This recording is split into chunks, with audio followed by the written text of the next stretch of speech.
આજે હું તમારી જોડે કચ્છી દાબેલીની રેસીપી શેર કરી રહી છું.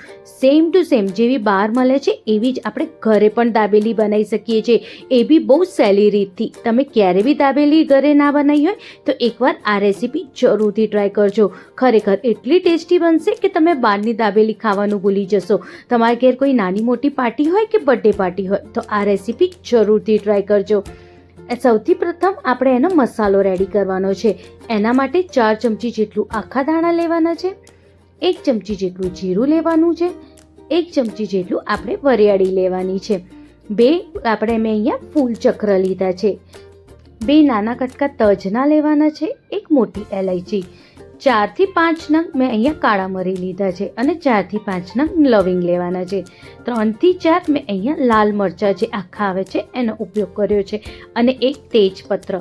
હવે બધાને આપણે એકદમ મીડિયમ ફ્લેમ ઉપર શેકવાનું છે. શેકતા ફેરી આવી રીતે કન્ટિન્યુઅસલી આપણે એને ચલાવતા રહેવાનું, જેથી નીચે બળે નહીં. બસ આવી જ રીતે જ્યારે અડધું શેકાઈ જાય અને સરસ સ્મેલ આવે પછી આની અંદર આપણે 2 મોટા ચમચા જેટલું તલ એડ કરવાનું છે. જ્યારે શેકાવા આવે ત્યારે તલ એડ કરવાનું. પછી થોડીક વાર માટે આપણે ફરી એને શેકવાનું અને ગેસની ફ્લેમ બંધ કરી દેવાની. ગેસની ફ્લેમ બંધ કર્યા પછી મેં 3 મોટા ચમચા જેટલું અહીંયા નારિયેળની છીણ એડ કરી છે.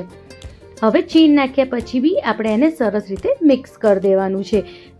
છીણ નાખીએ જ્યારે નારિયેળની ત્યારે ગેસની ફ્લેમ બંધ હોવી જોઈએ. થોડીક વાર રહીને જ આપણે એને ડીશમાં કાઢી લેવાનું ઠંડુ કરવા માટે. એને ઠંડુ થાય પછી જ આપણે એને ક્રશ કરવાનું છે. અગર તમારો આ દાબેલીનો મસાલો એકદમ પરફેક્ટ હશે તો બહાર કરતાં પણ સરસ દાબેલી ઘરે બનીને રેડી થાય છે. હવે બધા મસાલાને આપણે મિક્સર જારમાં લઈ લઈશું. હવે આની અંદર આપણે બીજા મસાલા કરીશું. 4 મોટા ચમચા જેટલું મેં અહીંયા લાલ મિર્ચ પાવડર નાખ્યું છે, અડધી ચમચી જેટલું હલ્દી પાવડર, 1 ચમચી જેટલું અમચૂર પાવડર અને 1 ચમચી જેટલું ધનિયા પાવડર અને મેં અહીંયા 4 મોટા ચમચા જેટલી ખાંડ એડ કરી છે. મીઠું આપણે આમાં સ્વાદ મુજબ એડ કરવાનું છે. બધાને સરસ રીતે પહેલાં મિક્સ કરી લેવાનું અને એને ક્રશ કરીને એનું આપણે પાવડર બનાવી દેવાનું છે કંઈક આવી રીતે. અને રેડી છે આપણો દાબેલીનો મસાલા. આ મસાલાને તમે 6 મહિના સુધી સ્ટોર પણ કરી શકો છો. પણ કઈ રીતે સ્ટોર થાય એ બી હું તમને બતાવું છું. 2 મોટા ચમચા જેટલું આપણે આમાં સિંગ તેલ એડ કરવાનું, કે જે બી તમે નોર્મલ ઘરે તેલ ખાતા હોય એ તેલ એડ કરવાનું અને બરોબર એને મસળી લેવાનું તેલમાં. આપણે એને તેલ નાખીને મૂકીશું ને તો 6 મહિના સુધી પણ આ મસાલો આપણો બગડતો નથી. બસ આ મસાલો જો કંઈક આવી રીતે રેડી છે.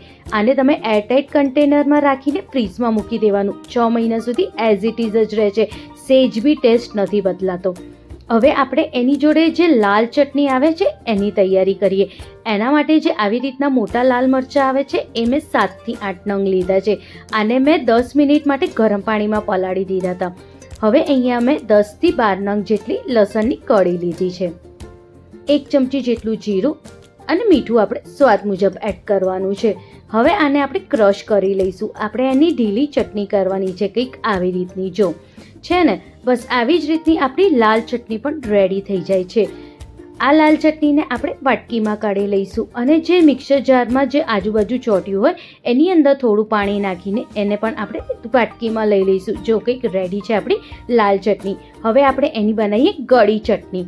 ગળી ચટણી બનાવવા માટે 1 વાટકી જેટલી મેં અહીંયા ઈમલી લીધી છે અને એ જ વાટકીના માપથી 1 વાટકી જેટલી ખાંડ લીધી છે અને એ જ વાટકીના માપથી મેં આની અંદર 3 વાટકી જેટલું પાણી એડ કર્યું છે.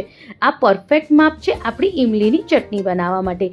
1 ચમચી જેટલું કશ્મીરી લાલ મરચું અને અડધી ચમચી જેટલું ધનિયા પાવડર, મીઠું સ્વાદ મુજબ અને અડધી ચમચી જેટલું આમાં મેં વરિયાળી એડ કરી છે. હવે આને આપણે ઉકાળવા મૂકીશું. લગભગ એ સરસ રીતે 5 થી 10 મિનિટ માટે આપણે એને ઉકાળવાનું છે. એ બી આપણે મીડિયમ ફ્લેમ ઉપર ઉકાળવાનું છે કંઈક આવી રીતે. એકદમ સોફ્ટ ઈમલી થઈ જાય ત્યાં સુધી આપણે એને ઉકાળવાની છે. હવે આને આપણે એકદમ ઠંડુ થવા દઈશું. એકદમ ઠંડુ થઈ જાય પછી આપણે એને જે હેન્ડ મિક્સી આવે છે એનાથી સરસ રીતે ક્રશ કરી દેવાનું, જેથી આ ચટણી એકદમ સરસ ક્રશ બી થઈ જશે અને ઘટ બી થઈ જશે. હવે આપણે એને ગળી લઈશું કંઈક આવી રીતે. ગળણીથી આપણે એને સરસ રીતે ગળી લેવાનું, એટલે જે વધારાનું પલ્પ હોય એ પણ નીકળી જાય અને એકદમ સરસ આપણી ચટણી બનીને રેડી થઈ જાય. બસ આવી જ રીતે આપણે ઝટપટ ગળી ચટણી પણ બનાવીને રેડી કરી શકીએ છીએ. જો કંઈક આવી રીતે. ચલો હવે આપણે જઈએ દાબેલી બનાવવા માટે. દાબેલી બનાવવા માટે જે આપણે મસાલો બનાવ્યો હતો એ જ આ બધો મસાલો લઈ લેવાનો અને જે ગળી ચટણી બનાવી હતી એના 2 મોટા ચમચા જેટલું ગળી ચટણી લઈ લેવાની અને 1 વાટકી જેટલી, જે વાટકી આપણે ખાંડ અને ઇમલી માટે લીધી હતી એ જ વાટકીના માપથી 1 વાટકી જેટલું પાણી લેવાનું અને બધાને સરસ રીતે આપણે મિક્સ કરી લેવાનું. કંઈક આવી રીતે જો મિક્સ કરીએ ને એટલે બધો મસાલો ને બધું સરસ રીતે મિક્સ થઈ જાય. એક મોટું તોળું લેવાનું, એમાં આપણે 2 ચમચી જેટલું તેલ નાખવાનું અને થોડીક જ આપણે આમાં હિંગ નાખવાની. હિંગને પહેલાં આપણે બરોબર શેકી લેવાનું અને જે હવે આપણે પાણી નાખીને જે મસાલો રેડી કર્યો હતો એ મસાલાને હવે આની અંદર નાખી દેવાનું. આ ફેરી ગેસની ફ્લેમ આપણે એકદમ મીડિયમ કરી દેવાની. જો ફૂલ હશે ને તો મસાલો દાજી પણ શકે છે, એટલે આપણે મીડિયમ કરી દેવાની અને આવી રીતે આપણે હલાવતા રહેવાનું અને મિક્સ કરતા રહેવાનું જેથી એ મસાલો ઘટ થાય. સહેજ મસાલો ઘટ થાય એટલે હવે આપણે આમાં બટેકા નાખીશું. મેં અહીંયા 30 દાબેલી બને એના માટેની મેં ફૂલ રેસીપી તમને બતાવું છું. એના માટે મેં અહીંયા 1.5 કિલો જેટલા બટેકા લીધા છે. બટેકાને એકદમ સરસ બાફીને આવી રીતે સ્મેશ કરી દેવાના. હાથેથી સ્મેશ કરો કે તમે એને કદુકસ કરો એ તમારા પર ડિપેન્ડ છે. બસ આવી રીતે એકદમ સરસ રીતે હાથેથી આપણે સ્મેશ કરી લેવાનું અને આની જોડે આપણે હવે મિક્સ કરી દેવાનું. મસાલો સહેજ ઘટ થાય પછી જ આપણે આમાં બટેકા નાખવાના છે. હવે બટેકાને અને મસાલાને બધાને આપણે સરસ રીતે આવી રીતે મિક્સ કરી દેવાનું છે.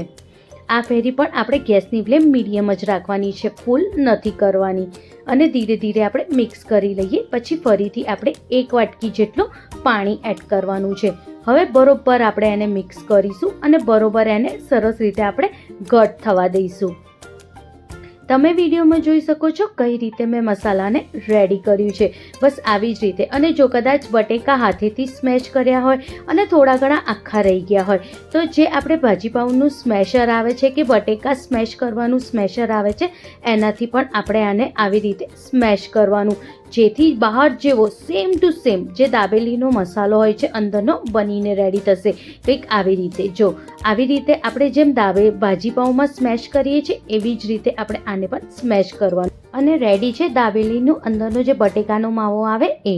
હવે આપણે એને એક મોટા તાસમાં કે મોટી થાળીમાં કાઢી લેવાનું અને એને સરસ રીતે આપણે ઠંડુ થવા દેવાનું. બસ આવી જ રીતે આપણે એને ફેલાઈને કાઢવાનું છે જેથી એ સરસ રીતે ઠંડુ પણ થઈ જશે અને હજુ પણ સરસ ઘટ થઈ જશે.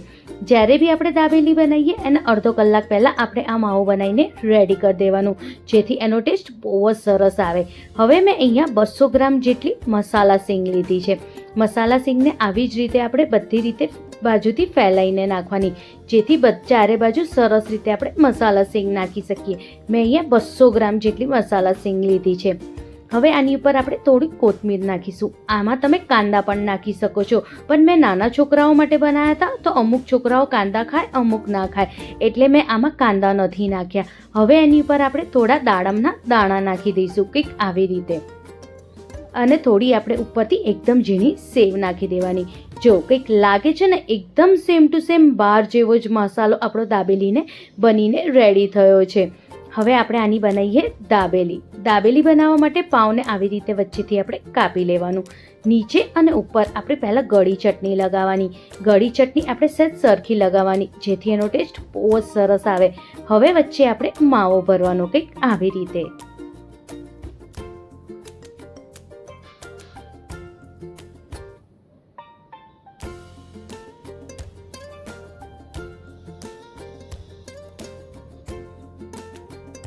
બસ આવી જ રીતે આપણે સરસ રીતે માવો ભરવાનો. ફરીથી ઉપર આપણે થોડી ગળી ચટણી અને થોડી જે આપણે મરચાંની લસણની લાલ ચટણી તીખી બનાવી હતી એ લગાવવાની છે. તમે પહેલાં બી લસણની ચટણી આ તીખી લગાવી શકો છો, પણ નાના છોકરાઓ બહુ તીખું ના ખાતા હોય એટલે મેં ઉપરથી જ લગાવી છે ખાલી. હવે આને આપણે બરોબર સેટ કરી દેવાનું જેથી જે મસાલો છે દાબેલીની અંદરનો એ બહાર ના નીકળે. એના માટે બધી કિનારોથી આવી રીતે આપણે દબાઈ દેવાના છે મસાલાને અંદરથી. બસ આવી જ રીતે. હવે આ દાબેલીને આપણે થોડું બટરમાં શેકી લઈશું જેથી એનો ટેસ્ટ હજુ પણ ટેસ્ટી થઈ જાય. તો મેં અહીંયા થોડું બટર લીધું છે. બટર લઈને આપણે અહીંયા 2 દાબેલીને આવી રીતે આપણે શેકી લઈશું. બહુ નથી શેકવાની, થોડીક જ શેકવાની છે જેથી એની અંદર બટરનો ટેસ્ટ આવે અને જ્યારે આપણે બટરમાં દાબેલી શેકીએ છીએ ત્યારે એનો ટેસ્ટ ખરેખર બહુ જ ટેસ્ટી થઈ જાય છે. બસ આપણે ખાલી થોડીક જ શેકવાની છે જેથી એની અંદર બટરનો ટેસ્ટ જાય. જો કંઈક આવી રીતે, બસ આવી જ રીતે આપણે બધી દાબેલીને શેકીને રેડી કરી દેવાની છે. જો છે ને, લાગે છે ને સેમ ટુ સેમ બહાર કચ્છી દાબેલી મળતી હોય એના જેવી જ. જ્યારે શેકાઈ જાય પછી આની ઉપર આપણે ઝીણી સેવ લગાવી દેવાની, કંઈક આવી રીતે. અને જો કંઈક રેડી છે આપણું સેમ ટુ સેમ બહાર જેવી, અને એનાથી પણ વધારે સરસ ટેસ્ટમાં કચ્છી દાબેલી. આ દાબેલીની રેસીપી તમે એકવાર જરૂરથી ટ્રાય કરજો. ગમે તો લાઈક, શેર, કમેન્ટ કરવાનું ના ભૂલતા.